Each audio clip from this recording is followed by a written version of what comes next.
So today, guys, I just want to talk about 5 things I feel I'm missing about Nigeria. Now, people have been asking me, what is it? What exactly is drawing you back to Nigeria? And the major driver, I would say, I want the children to, learn a little bit about the culture and all that. But for me, for myself, why am I missing Nigeria?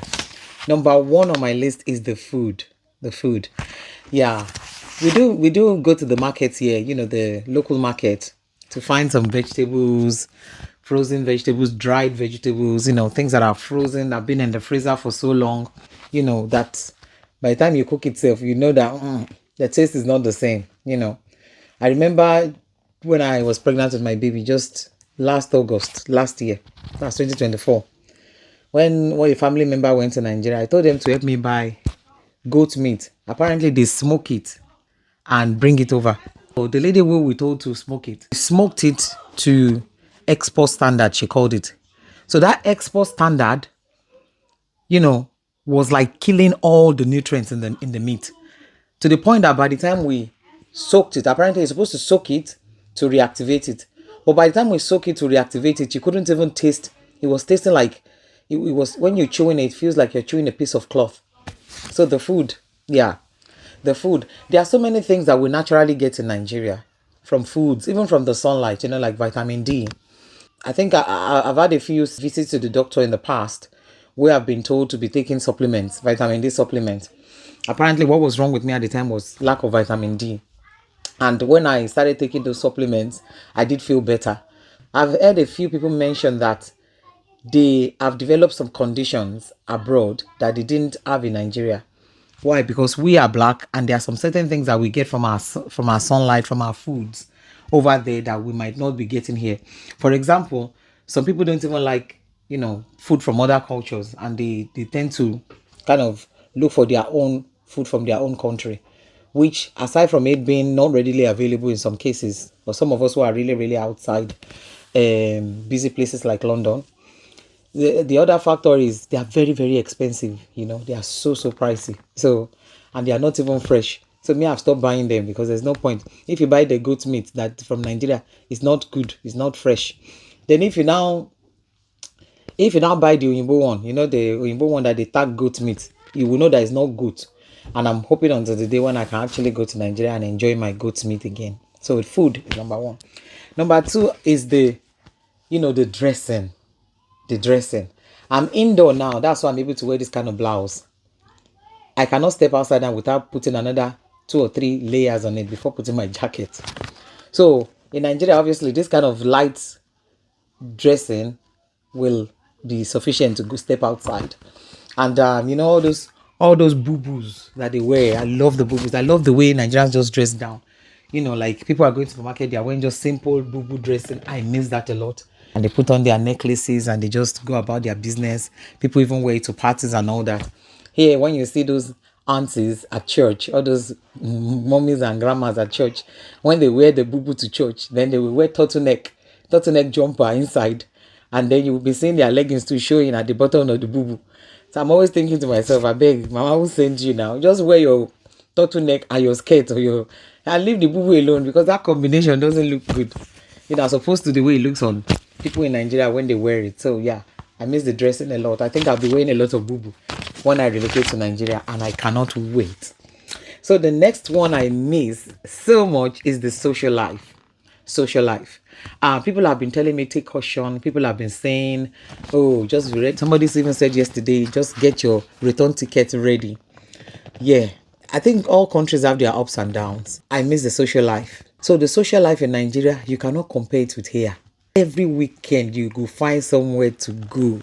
The gillies, like the food, the partying. Even to go and visit friends, to go and visit family, you always find a place to go. You find an activity to go and do over the weekend. It's not like there are no activities here, but when the weather is not permitting, for example, and in the few months of the year when that little sunshine comes out, man, everywhere is super duper crowded. That even you too, you'll be thinking, do I want to go and stress myself and go and be queuing somewhere? Because I miss that social life so much about Nigeria, and I'm really looking forward to enjoying that kind of social life again.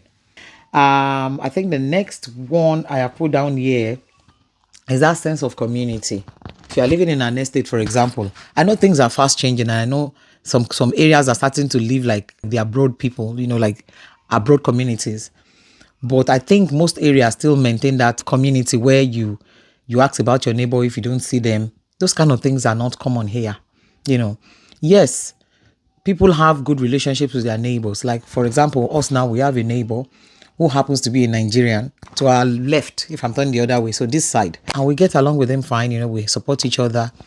And then we have another neighbor to the other side who is from another culture. We just say hi, hi, hi, hi. If we don't see each other, and there are a lot of hi, hi here. So it makes life really boring. Everybody mind their business so much here.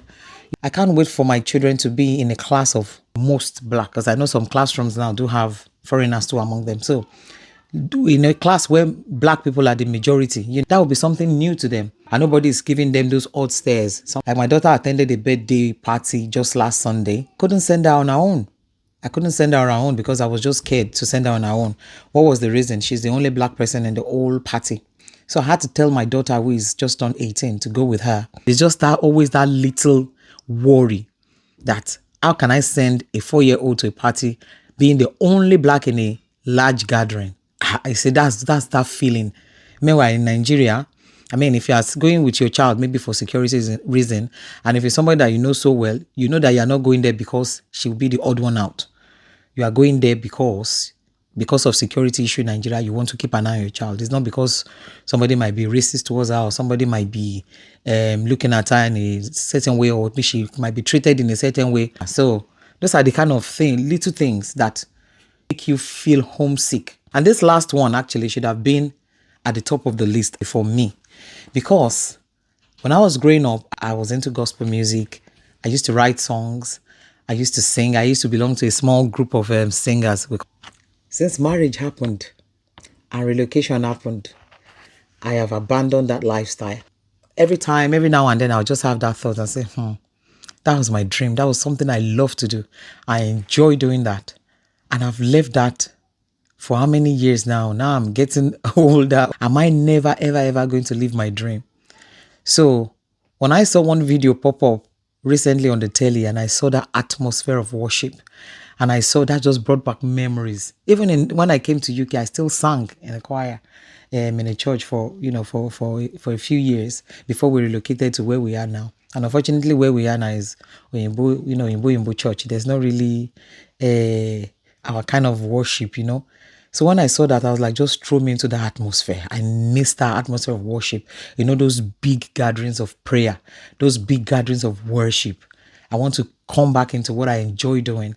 And I don't want to come into what I enjoy doing when I'm already old. I want to do it when I can still use my hands and my feet properly. And I can still open my mouth to sing, and I can still enjoy my youthful years. So, and we just pray. We can only pray for God to be our protection. So thank you so much for watching today's video, and I'll catch you on the next one. Bye-bye.